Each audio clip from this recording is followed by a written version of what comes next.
मला सांगायचं आहे की असुरक्षिततेचा मुद्दा असो किंवा कोणताही मुद्दा असो, त्यावरती देश चिंतन करतो की नाही हा प्रश्न आहे. राज्यकर्ते करतात का, तर ते करत नाहीत उघडपणे. प्रशासन करतं का, तर ते करत नाही उघडपणे. आपण तरी चिंतन करायचं की नाही हा प्रश्न आहे. दुसऱ्या एका गोष्टीने लोक आज सगळा देश त्रस्त आहे, तो आहे विकास. आता मुंबईचे लोक म्हणतील की विकासाने देश त्रस्त कसा, तर पुन्हा माझ्या विस्थापनाच्या मुद्द्याकडे यावं लागतं. 35 वर्षांपूर्वी इसापूर नावाचं धरण हिंगोली जिल्ह्यात बांधलं. त्यावेळेला देशमुखांचे मोठमोठे वाडे पाटील देशमुखांचे पाण्यात बुडवले. आज त्यांची मुलं, कोणाची मुलं भजी विकतायत, कोणाची मुलं चणे विकतायत, कोणी ऑटो रिक्षा चालवतो. यांनी उत्तरं कोणाकडे मागायची. आणि त्या 35 TMC धरणाची आज वापरतोय तो 7 TMC एवढाच होतो. खानापूरकर सर 20% वापर होतो. आणि त्याच धरणाच्या पुढे त्यांना 7 TMCचं एक नवीन सापळीचं धरण आता पाहिजे. या धरणाची क्षमता वापरली तर नव्या धरणाची गरज नाही, पण धरणाशिवाय टेंडर निघत नाही. आणि इतकं चमत्कारिक ती केस आता दिल्ली दरबारी गाजली, रोखूनही धरली जयराम रमेश यांनी शेवटी. ते म्हणत होते की आम्ही 5431 हेक्टर पाण्यात बुडवणार आणि पुढे 600 हेक्टरचं सिंचन करणार, एवढा विनोदी प्रकल्प आहे. देशाचा नियोजन आयोग काय करतो, सेंट्रल वॉटर कमिशन काय करतं, हे सगळे प्रश्न आपण कोणाला विचारायची अशी परिस्थिती आहे. आणि म्हणून त्या नियोजनाकडे बघताना विकास म्हणजे काय हे समजून घेतलं पाहिजे. आमची सगळीकडे ख्याती अशी होते की हे विकास विरोधक आहेत. एखाद्या प्रकल्पाला आपण विरोध केला की आपण विकास विरोधक ठरतो. आपल्या देशात ते वैशिष्ट्य आहे. कोणी नरेंद्र मोदीच्या विरोधात बोलला की तो सेक्युलर ठरतो.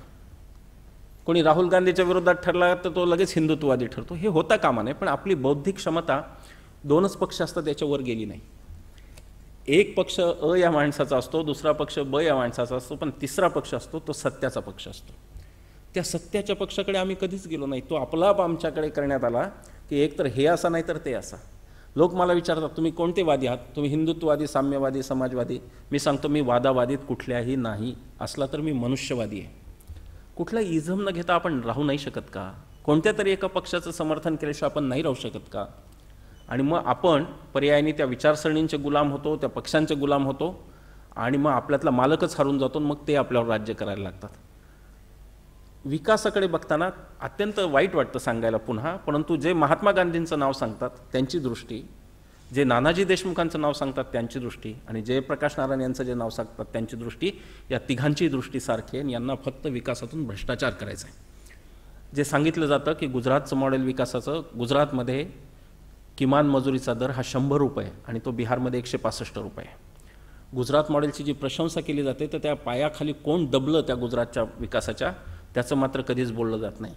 नर्मदेच्या कॅनॉलची अवस्था महाराष्ट्रात जी आहे तेवढीच तशीच गुजरातमध्ये, त्यापेक्षा वेगळी अवस्था नाही.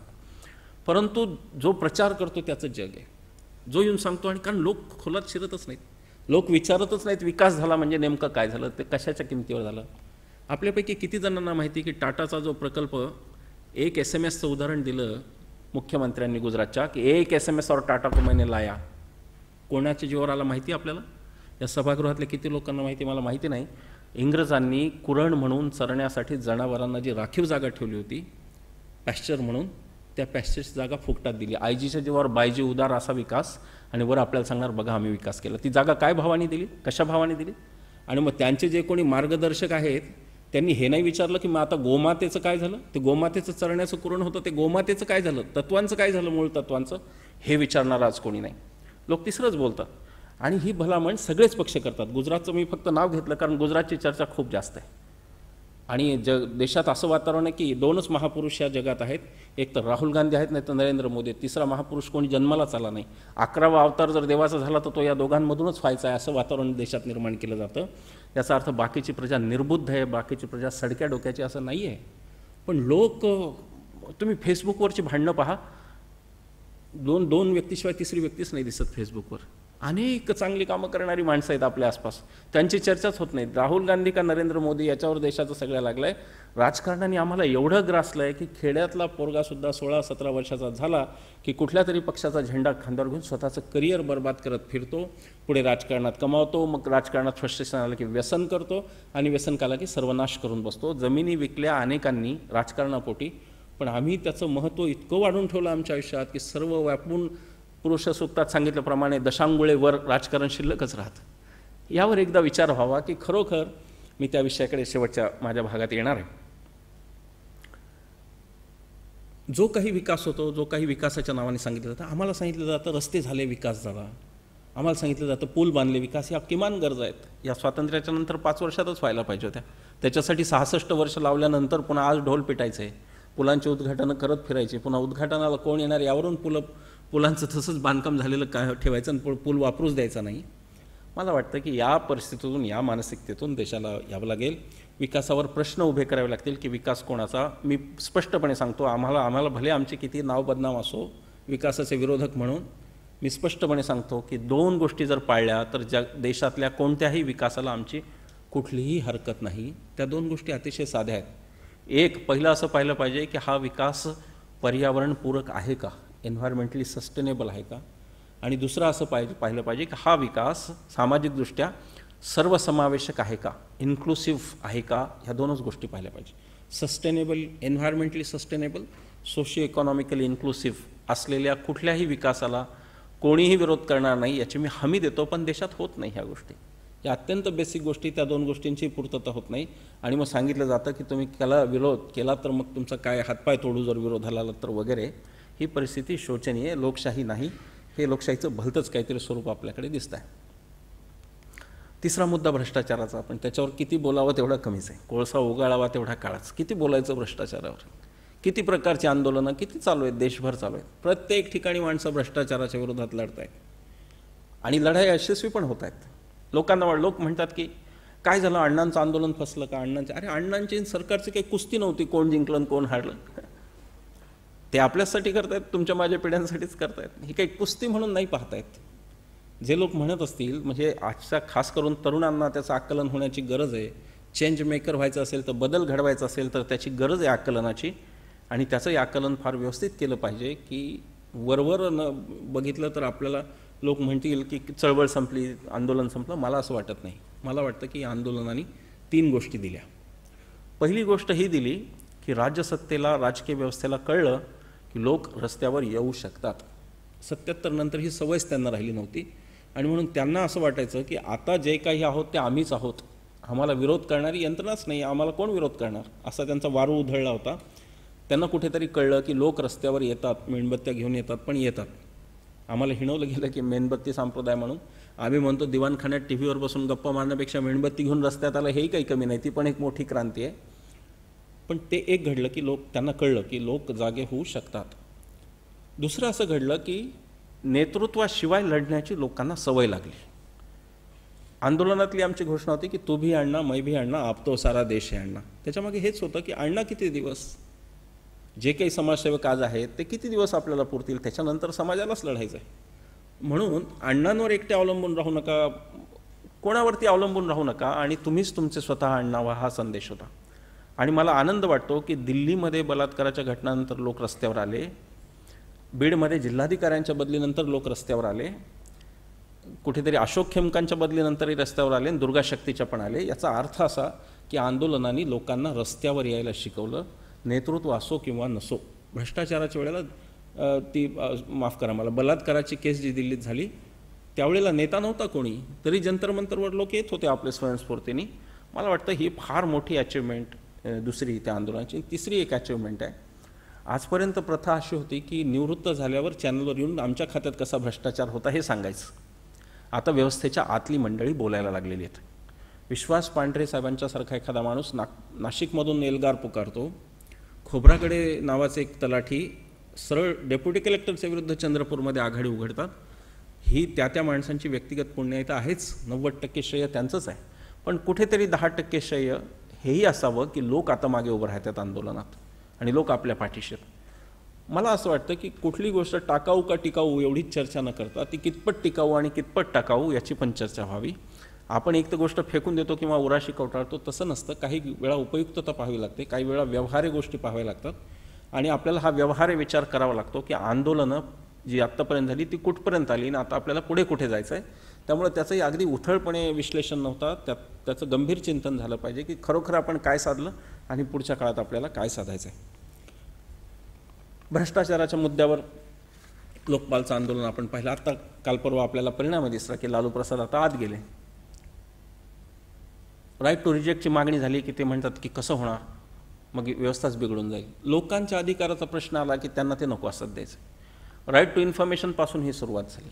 लोकांचे अधिकार म्हणले की सत्तेला नको वाटतं ते, आणि बाहेरची माणसं बदल घडवतात. नेहमी लक्षात ठेवा, या देशात जे काही बदल घडले, जे लोक समजतात की राजकारण फार सर्वश्रेष्ठ आहे, लोक म्हणतात की संसदेत गेल्याशिवाय कसं होईल, तर लक्षात घ्या, संसदेतले कायदे बाहेरच्यांच्या दबावानेच आलेले आहेत. हा इतिहास आहे.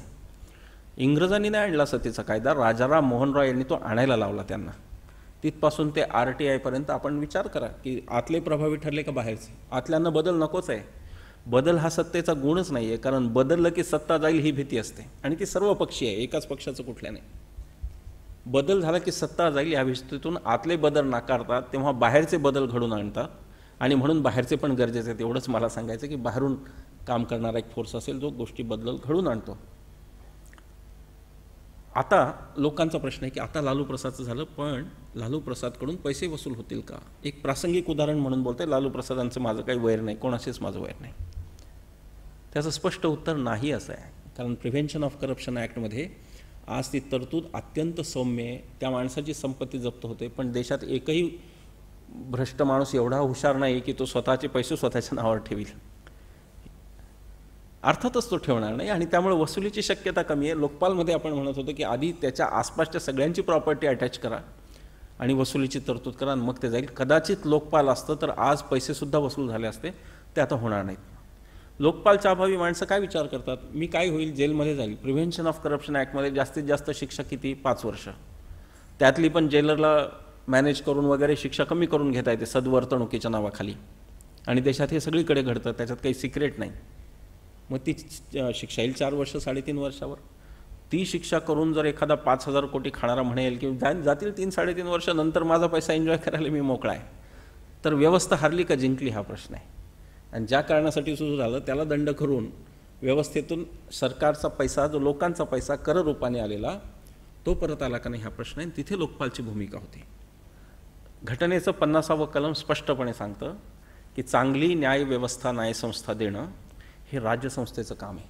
स्टेट या अर्थाने राज्यसंस्थेचं हे काम आहे की चांगली न्यायव्यवस्था देणं. आता चांगली न्यायसंस्था ही काही आकाशाच्या पोकळीत काम करत नाही, तिच्या मागे चांगली चौकशी यंत्रणा असावी लागते. आपल्याकडे काही झालं की न्यायव्यवस्थेवर खापर फोडलं जातं की आजोबांनी अर्ज केला आणि नातवाला न्याय मिळाला. जर तुम्ही ॲनालिसिस केलं काळजीपूर्वक, विशेषतः भ्रष्टाचारांच्या खटल्याचं, तर आपल्या लक्षात येईल की 70% डिले, 70% उशीर हा चौकशी यंत्रणांकडून असतो. लालूची केस 17 वर्ष चालली, त्याचं कारण चौकशी यंत्रणा ते पुढे ढकलत होत्या, पुरावे देण्याचं पुढे ढकलत होत्या, तपासच पुढे ढकलत होत्या, प्रासंगिक अडचणी दाखवत होत्या. या देशामध्ये 7 ते 8 वर्ष शासकीय अधिकाऱ्यांच्या चौकशीला लागतात, आणि राजकारण्यांच्या चौकशीला 17-18 वर्ष लागतात, आणि ती चौकशी झाली तर होते, नाही तर होते नाही. तेव्हा चांगली न्यायसंस्था पाहिजे असेल तर चांगली चौकशी यंत्रणा. मग तो जो CBI नावाचा पोपट, जे सुप्रीम कोर्टने ज्याला एन्डॉर्स केलं, पोपट म्हणून ज्याला अधिकृत मान्यता दिली, त्या पोपटाच्या हातात देश किती दिवस ठेवायचा, म्हणून लोकपालची निर्मिती होती. अनेक तज्ज्ञांनी त्याच्यावरती की मग लोकपाल वेगळा बनेल का काय, अनेक त्याची प्रासंगिक उत्तरं मी दिली. आज पुन्हा मी त्या विषयात जाणार नाही. पण भ्रष्टाचारावरती नुसतंच केस टू केस लढवून आणि असे 25 लालू प्रसाद यादव आत घालण्यापेक्षा मुळावर घाव घालावा लागेल, तरच फांद्या खाली येतील. आणि तो घाव लोकपालचा आहे, तो घाव राईट टू रिजेक्टचा आहे, तो घाव जो आहे तो राईट टू रिकॉलचा आहे. या सगळ्या गोष्टींवर नागरिकांना पुढच्या काळात चेंज मेकर्सना बदला लागेल. नाहीतर इकडे तुम्ही आश्रमावर आश्रम उभे करत जाल आणि राक्षस येऊन तुमचा आश्रम उद्ध्वस्त करतील.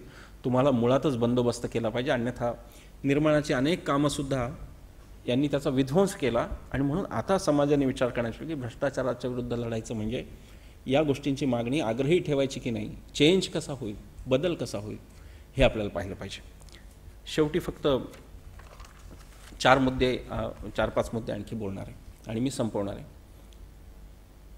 बदल कसा घडेल असं जर आपला प्रश्न असेल, म्हणजे व्यापक अर्थाने मी बोलतो, व्यक्तीमध्ये बदल वगैरे हे व्यक्तिमत्व विकासाचा भाग आहे, तो काही माझा विषय नाही. देशात व्यापक बदल कसे घडतील त्याची मला असं वाटतं की एक चतुसूत्री आपल्याकडे असली पाहिजे.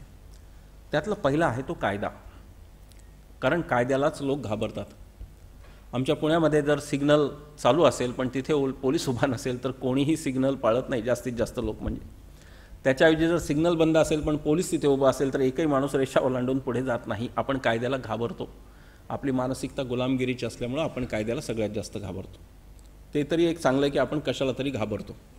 नाही तर काही टू व्हीलर चालवणारे, फोर व्हीलर चालवणारे लोक तर इतके जीवावर उदार होऊन चालवतात की देशामध्ये किती बाजीप्रभू तानाजी मालुसरे जन्माला आलीत असं तर वाटतं, इतके शूरपणा ते दाखवतात. कायद्याला आपण घाबरतो आणि कायद्यानीच परिणामकारक गोष्टी देशात केल्या. मला खात्रीच आहे की राजाराम मोहन रॉय नावाचा माणूस जन्माला आला नसता आणि सतीच्या विरोधातला कायदा नसता तर आजही स्त्रियांना कोणत्या ना कोणत्या कारणाने आपण पुरुषांबरोबर जाळलं असतं. पण हा कायदा आला आणि परिस्थिती बदलली. स्त्री भ्रूण हत्येचा सुद्धा लोक काही म्हणतात की नुसते कायदे करून काय होणार, मग काही म्हणतात की नुसतं प्रबोधन करून काय होणार. तर दोन्ही पाहिजे हे मला म्हणायचं की ही दुहेरी उपाययोजना आहे, याच्यामध्ये एक नसला तरी चालेल असं नाही. आणि म्हणून पहिलं सूत्र हे कायद्याचं असलं पाहिजे. चांगले कायदे, कडक कायदे बदलण्याची गरज आहे. तरुणांनी विशेषतः विचार करण्यासारखी गोष्ट आहे की या देशाची संसद जी लोकांमधून निवडून येते, लोक त्यांना निवडून देतात, त्या देशाच्या संसदेला सामान्य माणसाचे कायदे करायला वेळच नाही. 118 वर्ष आपण भांडतोय. एक कायदा शेतकऱ्यांच्या भूसंपादनाचा इंग्रजांनी केलेला, तो बदलायला आपल्याला 118 वर्ष लागली. संसदेला वेळच मिळाला नाही. आणि त्याचं कारण कदाचित हे असेल की शेतकऱ्यांचीच मुलं संसदेत बसलेत, त्याच्यामुळे त्यांना वेळ मिळाला नाही. कारण ते निवडून येताना शेतकऱ्यांची मुलं असतात, निवडून आले की ते अंबानीचे दलाल असतात, अदानीचे दलाल असतात, नाही तर कोणाचे तरी दलाल असतात. तेव्हा विचार करण्यासारखी गोष्ट आहे की जे उद्योगपतींना कायदे पाहिजेत ते तत्काळ पास झाले. 5 लाख कोटींची करमाफी संसदेने एकमताने, कम्युनिस्टांचा अपवाद सोडून बाकीच्यांच्या सगळ्यांच्या एक विचाराने 5 लाख कोटींची करमाफी दिली उद्योगांना. पण त्याच संसदेला शेतकऱ्यांबद्दल कायदा करायला वेळ नाही. 50% स्त्रिया समाजात असताना, आणि त्यावेळेला तर परिस्थिती एक वेळ अशी होती की राष्ट्रपती महिला होत्या प्रतिभाताई पाटील, संसदेतल्या सगळ्यात पॉवरफुल महिला सोनिया गांधी, विरोधी पक्षनेता सुषमा स्वराज आणि लोकसभेच्या अध्यक्षा मीरा कुमार, आणि ह्या सगळ्या स्त्रिया असून पण स्त्रियांचं बिल अजून नाही आलं, पास नाही झालं. आता प्रश्नसुद्धा कोणी कोणाला विचारायचे हा खरं म्हणजे प्रश्न आहे. 50% स्त्रियांचं विधेयक संसदेला त्याचं गांभीर्य वाटत नाही.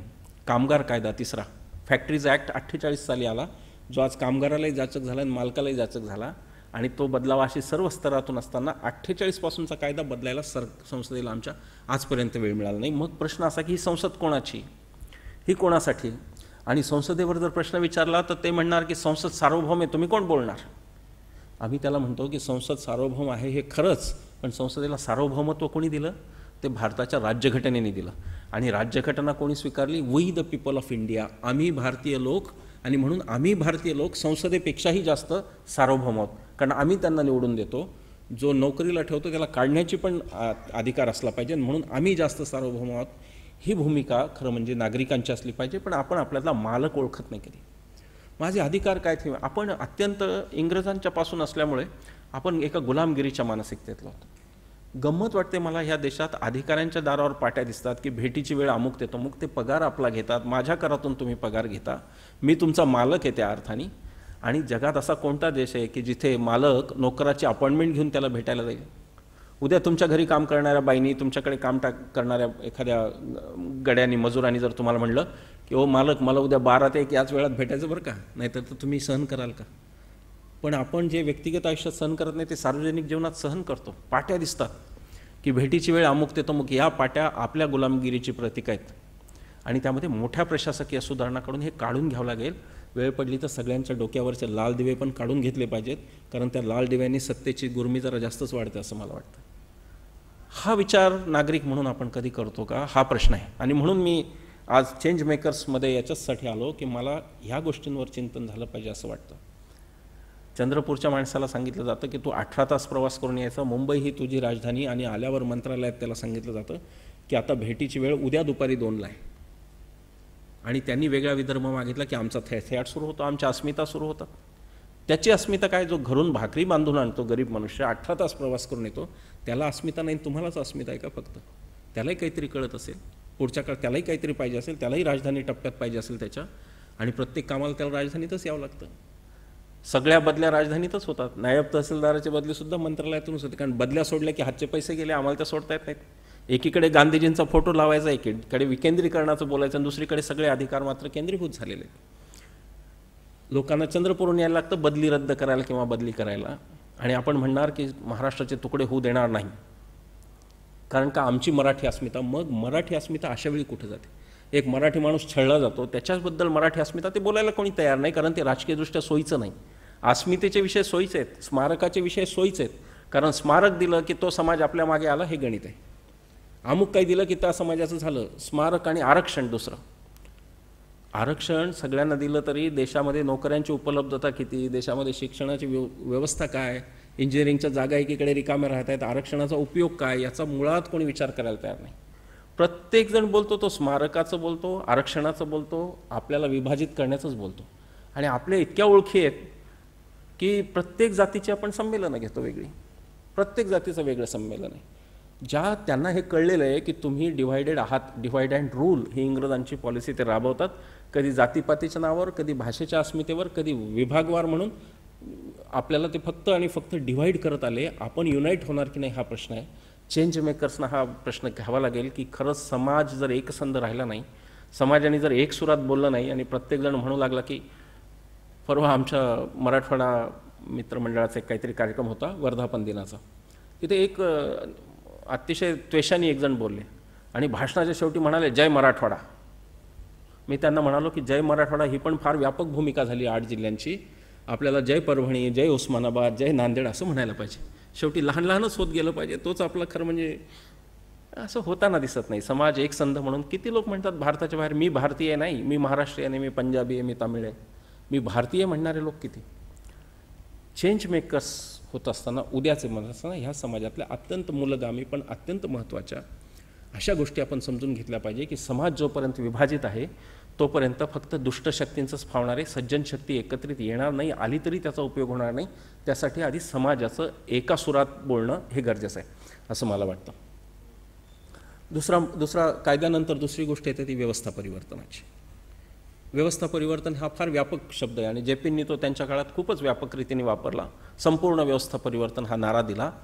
आपण त्याच्याकडे छोट्या छोट्या पावलांनी जाऊ शकतो का हे आपल्याला पाहायला पाहिजे. महात्मा गांधी असं म्हणत की मला अंधारातलं फारसं लांबचं काही दिसत नाही, मी काही कोणी विद्वान नाही, पण कंदिलाच्या उजेडात एक पाऊल कुठे टाकायचं एवढं दिसलं की मी ते पाऊल टाकतो. त्या पाऊल टाकण्यात आम्ही कमी पडतोय. आम्ही फक्त वाचाळता ठेवतोय, बडबड करतो. आम्ही पाऊल टाकायच्या वेळेला आपण पाऊलच टाकत नाही. छोट्या छोट्या गोष्टींनी व्यवस्था बदलू शकते आपली आणि हे आपण पाहतो की कशा प्रकारे व्यवस्था परिवर्तन होऊ शकतं. त्यामध्ये तिसरं जी सूत्र आहे ते पण महत्त्वाचं आहे की तंत्रज्ञान मी त्याला म्हणतो. त्याचं व्यवस्था परिवर्तनाचं दृढ असं नातं आहे. आपल्यापैकी इथे बसलेल्यांपैकी जे माझ्या साधारण वयाचे असतील, मी स्वतः एजंटला पैसे दिलेले आहेत रेल्वेचं तिकीट मिळवण्यासाठी, पण आज त्याची गरज नाही. एका क्लिकवर आपल्याला आज तिकीट मिळतं आणि रेल्वेच्या यंत्रणेतला 80% भ्रष्टाचार आपण कमी करू शकलो ते त्याचमुळं. तंत्रज्ञान हे त्याचं उत्तर आहे. आज 10 रुपयात 7-12 मिळतो घरी. तंत्रज्ञान हे त्याचं उत्तर आहे. व्यवस्था परिवर्तन आणि तंत्रज्ञान यांची सांगड घातली पाहिजे. तंत्रज्ञानाशिवाय इतरसुद्धा व्यवस्था परिवर्तनाच्या गोष्टी बोलल्या पाहिजेत. त्यामुळे मध्ये मोठी गोष्ट राजकीय सुधारणेची आहे. आपण वरवरचं बोलून उपयोग नाही. Right to reject, right to recall हे फक्त आणि फक्त निवडणूक सुधारणेचं बोलतो आहे आपण राजकीय सुधारणेचं बोललं पाहिजे की आचारसंहिता पक्षांना ही फक्त निवडणुकीच्या काळातच असावी का एरवी पण ती वर्षभर असावी. एरवी बॅनर पोस्टर लावून मोठमोठे बॅनर जी व्हायला ते मोकळे आणि नंतर फक्त निवडणुकीच्या काळात 8 दिवस ते चारित्र्य संपन्न झाले म्हणजे ते चारित्र्य संपन्न झाले का याचा विचार व्हायला पाहिजे. आणि म्हणून आचारसंहितांपासून अनेक राजकीय सुधारणा, ते आत्ता मी फार काही इथे बोलू शकणार नाही वेळेअभावी, पण राजकीय सुधारणांची गरज आहे, प्रशासकीय सुधारणांची गरज आहे. अनेक प्रकारच्या प्रशासकीय सुधारणा आपल्याला कराव्या लागतील.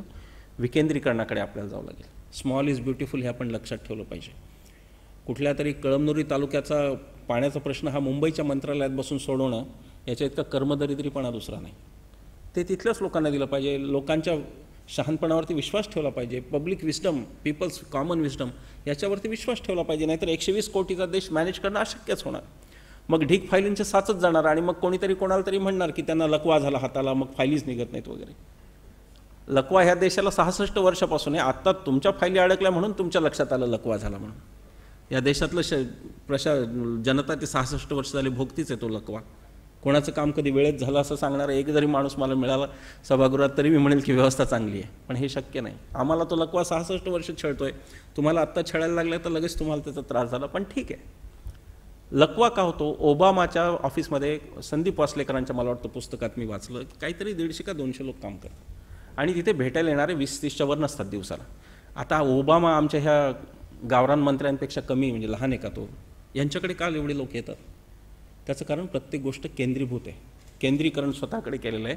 विकेंद्रीकरणच केलेलं नाही अधिकारांचं. अधिकार खालीपर्यंत जाऊच दिलेले नाहीत. कमिशनरला अधिकार असावेत डेप्युटी कलेक्टरच्या बदलीचे, त्याच्यासाठी मंत्रालयात काय यावं.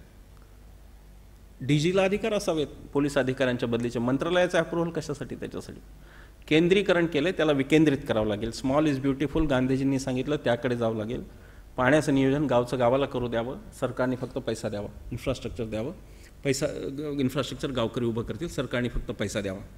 हे होताना दिसत नाही. आणि म्हणून मग इकडे लोड साचतो, फायली खूप होतात, अशक्य होतं सगळं. आणि मग ते म्हणतात की आम्हाला तर ते एवढा लोड असतो. लोड तुम्हीच वाढवला, तुम्हीच त्याला धरून बसला आणि तुम्हीच म्हणताय की हे विकेंद्रीकरणाने शक्य आहे. ओबामाच्या ऑफिसमध्ये लोक कमी, कारण तिथे फक्त पॉलिसी ठरते, तिथे फक्त धोरण ठरतं. अंमलबजावणी करणारे वेगळे, धोरणही आमच्याकडे, अंमलबजावणी आमच्याकडे. भ्रष्टाचार केला तर त्याची चौकशीसुद्धा आमच्याकडे. आम्हीच पोलीस, आम्हीच चोर, आम्हीच जज, आम्हीच सगळं. हे नाही चालणार.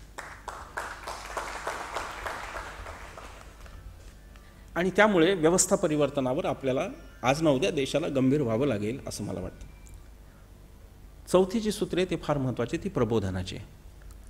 लोकांना लोकांच्या जिम्मेदाऱ्या जर कळत नसतील तर कितीही उत्तम शासन प्रशासन आलं तरी काहीही होणार नाही. मी RK लक्ष्मण यांचं एक व्यंगचित्र पाहिलं होतं. त्याच्यामध्ये टू व्हीलरवाला जो असतो तो काहीतरी कायदा मोडत असेल म्हणून तो पोलिसला 50 रुपये देतो, तिथून सुटतो आणि इकडे येऊन कॉमन मॅनला सांगतो फॉर्च्युनेटली ही वॉज करप्ट, माझ्या नशिबाने तो भ्रष्ट होता. लोक जर हे म्हणतील तर भ्रष्टाचार कधी जाऊ शकत नाही, सुशासन कधी येऊ शकत नाही. लोकांनी मनावर घेतलं नाही तोपर्यंत येणारच नाही. आणि नैतिकतेचा मुद्दा आहे. घरात हुंड्याची बोलणी चालतील, घरात स्त्री भ्रूण हत्या होईल मुलीला आर्थिक आपदा समजून, आणि बाहेर मात्र अण्णांच्या बरोबर लोक म्हणतील तू बी अण्णा मै बी अण्णा, तर हे नाही चालणार. मुद्दा नैतिकतेचा आहे. आपण आपल्या मनाला किती दिवस फसवणार हा मुद्दा आहे. आणि म्हणून भ्रष्टाचार हा मनातून आपण काढला पाहिजे. त्यासाठी प्रबोधन केलं पाहिजे लोकांचं.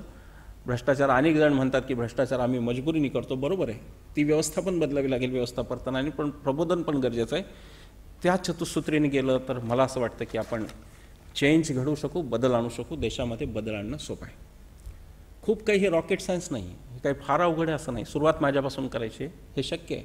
व्यवस्थेवर दबाव आणायचा, हे शक्य आहे. आता लोक म्हणतील हे सगळं तुमचं झालं व्याख्यान, हे बरोबर आहे सगळं, तत्वतः हे प्रवचन अगदी बरोबर आहे, पण हे सगळं करायचं कोणी, हा प्रश्न येईल. आणि तिथे जी उत्तरं शोधली जात आहेत ती पण अत्यंत पोरकटपणाने शोधली जात आहेत, हे मला पहिल्यांदा स्पष्ट करायचं आहे. लोक म्हणतात की बदल कसा घडेल. मग त्यात काही काही आपल्याकडे फार पॉप्युलर गोष्टी आहेत. त्यातली सगळ्यात पहिली, चांगल्या लोकांनी राजकारणात यावं. आता म्हणजे नेमकं काय करावं. म्हणजे राजकारणात आधीच चांगली माणसं नाहीत, सगळीच माणसं वाईट आहेत असं आपण गृहीत धरून का बोलतो. अनेक पक्षात चांगले लोक आहेत. प्रश्न चांगल्या लोकांनी राजकारणात येण्याचा आहे का राजकारणातल्या चांगल्या लोकांना पाठिंबा देण्याचा, हा प्रश्न आहे. त्यांचे जे पक्षप्रमुख आहेत, मी नेहमी म्हणतो की आपली लोकशाही ही पहिल्यांदा लोकशाही होती, हळूहळू ती लोकप्रतिनिधीशाही झाली. लोकप्रतिनिधी म्हणायला लागले की आम्हाला निवडून दिलं ना, आता 5 वर्ष बोलू नका, आम्ही करू तोच कायदा. आणि ती पुढे क्रमाने पक्षप्रमुखशाही झाली. 20 पक्षाचे प्रमुख सगळी लोकशाही नियंत्रित करतात.